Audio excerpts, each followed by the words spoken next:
Saya akan cerita tentang sejarah Suara, bukan berarti saya ahli sejarah, bukan, hanya karena senang saja tentang sejarah. Oke. Kita awali dengan gedung gereja ini. Jadi gedung gereja ini pertama kali dipakai untuk ibadah itu pada 3 Desember 1912. Jadi sudah 134 tahun ya. Nah, Desember nanti kami akan merealisasikan rumah. Dan kursi yang diduduki yang di sana selatan, utara, barat, timur. Yang sebelah barat dan sebelah timur itu kursi tahun 1912. Demikian juga dengan mimbar yang di sini. Kemudian nanti ada beberapa furniture di belakang juga tahun 1912. Jadi kalau gedung gerejanya itu kami berdiri tahun 1912. Ya.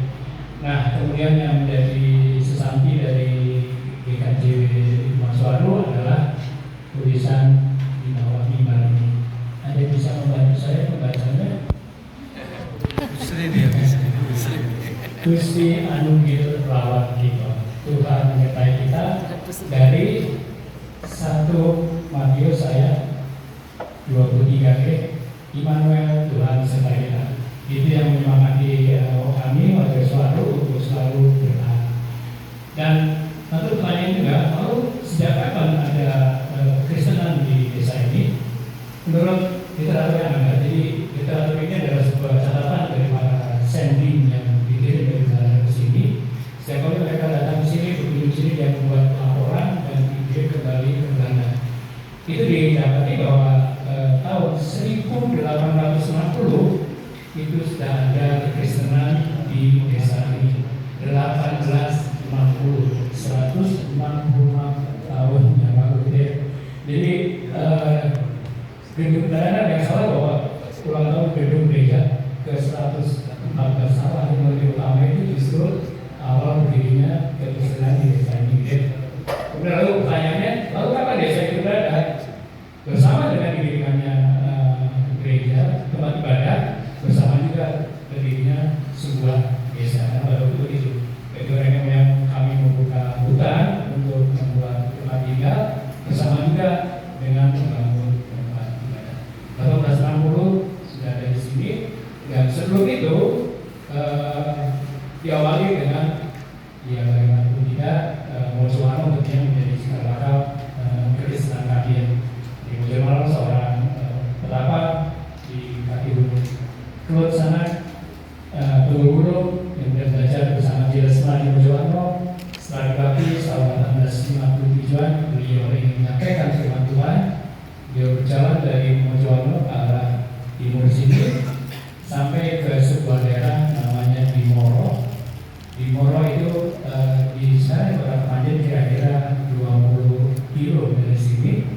Pertama di sana membuka perkampungan untuk Kristen di sana.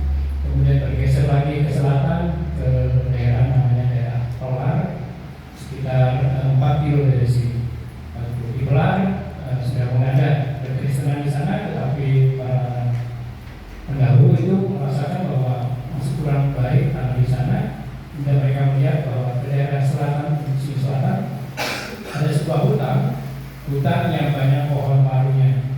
Dan mereka minta izin pada pihak kolonial untuk membuka area di sini, diizinkan dan dibawalah hutan itu. Hutan dalam bahasa Jawa alas ya, waru. Alas waru menjadi Swaru.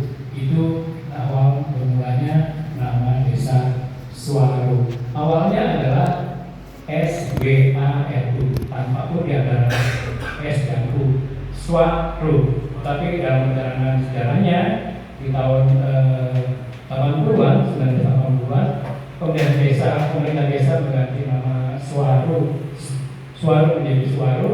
Akhirnya Jemaat juga mengikuti, menjadikan namanya Suwaru. Tetapi di Majelis Agung masih tetap menggunakan nama Swaru. Itu sedikit cerita tentang Kristenan ini. Dan boleh dikatakan bahwa 1860 kami sudah ada, sehingga kami dikatakan jemaat tertua untuk di Malang Selatan ini. Dari sini baru nenek moyang kami membuka di Paniwen yang tadi disampaikan. Mungkin di bagian pemilihan itu anak kami dari pemilihan ke selatan ada jemaat Wonorejo, dari Wonorejo ke daerah timur di sana ada jemaat Sipiadio, mungkin ada pendengar Sipiadio. Dari situ sudah mulai berkembang dan akhirnya memasuki awal tahun 19-an banyak warga-warga ini yang bekerja di Malang, akhirnya dibuatkan sebuah jemaat di Malang. Itu cerita tentang desa kami dan uniknya atau mirisnya gitu ya, jemaat di desa kami tidak pernah berkembang, cenderung menyusut malah. Karena ketika usia-usia produktif, SMA, kuliah itu semua ke luar desa. Kemudian kembalinya kapan?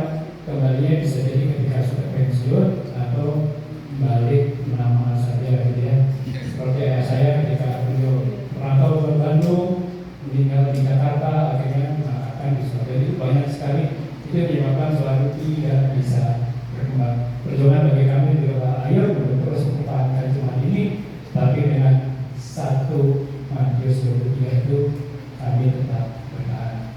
Begitu sedikit cerita. Dan Pak Gunawan tadi sebenarnya kami menanti nanti satu kata tentang suara apa gitu ya. Saya pikir ada yang katakan deso gitu, ternyata nggak ada gitu ya. Saya masuk lega gitu. Pujiannya luar biasa semua gitu. Begitu, dan saya ada satu soft copy, nanti kalau diperlukan saya akan kirim ke salah satu teman di sini, Mas Gabriel ya. Gabriel siap ya? Nanti silakan kalau memerlukan soft copy tentang sejarah suara.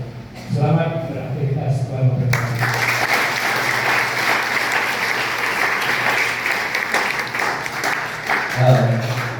Kemudian beberapa hal dan maaf mengambil waktu kalian, dan selamat berkegiatan. Semoga persembahan ini benar-benar memperkuat kita satu dengan yang lain untuk semakin setia kepada Yesus.